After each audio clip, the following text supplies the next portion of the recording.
আলহামদুলিল্লাহ, এই খবরটা শুনে অনেক ভালো লাগলো। আমাদের দেশ সহ বিশ্বের সব বড় বড় মুসলিম কান্ট্রিগুলো একত্রিত হচ্ছে। খুব শীঘ্রই ইসরায়েলের বিরুদ্ধে যুদ্ধ ঘোষণা হবে। বিশ্বযুদ্ধ শুরু হয়ে গেলে যাবে। আল আকসাকে রক্ষা করতে হবে গাজাকে। হে আল্লাহ, এই যুদ্ধে আমাকে কবুল করে নেন একজন ইসলামের মুজাহিদ হিসেবে। আমরা সবাই প্রস্তুত আছি যুদ্ধের জন্য। যুদ্ধ না পারলেও সামনে ঢাল হয়ে দাঁড়িয়ে যাব। জীবন দিয়ে হলেও ইসলামের পাশে দাঁড়াবো। ইনশাআল্লাহ ইসলামের বিজয় নিশ্চিত। ইসলামের পতাকা এই পুরো বিশ্বের আকাশে উড়িয়েই ছাড়বো। আলহামদুলিল্লাহ, এই খবরটা শুনে অনেক ভালো লাগলো। আমাদের দেশ সহ বিশ্বের সব বড় বড় মুসলিম কান্ট্রিগুলো একত্রিত হচ্ছে। খুব শীঘ্রই ইসরায়েলের বিরুদ্ধে যুদ্ধ ঘোষণা হবে। বিশ্বযুদ্ধ শুরু হয়ে গেলে যাবে। আল আকসাকে রক্ষা করতে হবে গাজাকে। হে আল্লাহ, এই যুদ্ধে আমাকে কবুল করে নেন একজন ইসলামের মুজাহিদ হিসেবে। আমরা সবাই প্রস্তুত আছি যুদ্ধের জন্য।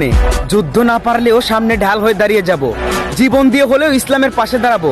ইনশাআল্লাহ ইসলামের বিজয় নিশ্চিত। ইসলামের পতাকা এই পুরো বিশ্বের আকাশে উড়িয়েই ছাড়বো। কি ফিলিস্তিন নামটা শুনে এড়িয়ে যাচ্ছেন? যান, এড়িয়ে যান।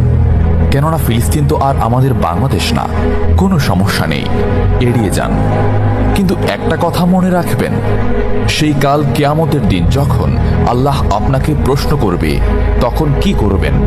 কি করবেন যখন জিজ্ঞাসিত হবেন যে কেন আপনি মজলুম ফিলিস্তিনদের পাশে থাকেননি? জানি উত্তর দিতে পারবেন না, কারণ আপনার নিজেরই জানা নেই এর উত্তর কি হবে। এখন হয়তো বলতে পারেন যে আমি কি করে ফিলিস্তিনে গিয়ে মজলুমদের পাশে থাকব, কি করে এত দূর গিয়ে সাহায্য করব? হ্যাঁ, এইরকম প্রশ্ন যদি আপনার মনে উদয় হয়ে থাকে, তাহলে অবশ্যই আপনার মনে অলসতা আর বজ্রে ভরা। এই আধুনিক যুগে অস্ত্রের চেয়ে পাওয়ার হচ্ছে মিডিয়া। তাই মিডিয়ায় বেশি বেশি করে তা প্রচার করুন। হ্যাশট্যাগের মাধ্যমে প্রতিবাদ করুন। এই ক্ষুদ্র প্রতিবাদ একদিন অনেক বড় প্রতিবাদ হয়ে দাঁড়াবে। বিজয় একদিন ইসলামেরই হবে ইনশাআল্লাহ। এটা আমার কথা নয়, এটা এই মহাবিশ্বের প্রভুর কথা। একটা কথা মনে রাখবেন, ক্ষুদ্র ক্ষুদ্র বালিকণা, বিন্দু বিন্দু জল গড়ে তুলে পাহাড় পর্বত, সাগর অতল। ফিলিস্তিনের ভিসা ফ্রি করে দেওয়া হোক। আমরা বাংলাদেশে মুসলমানরা যুদ্ধের জন্য প্রস্তুত।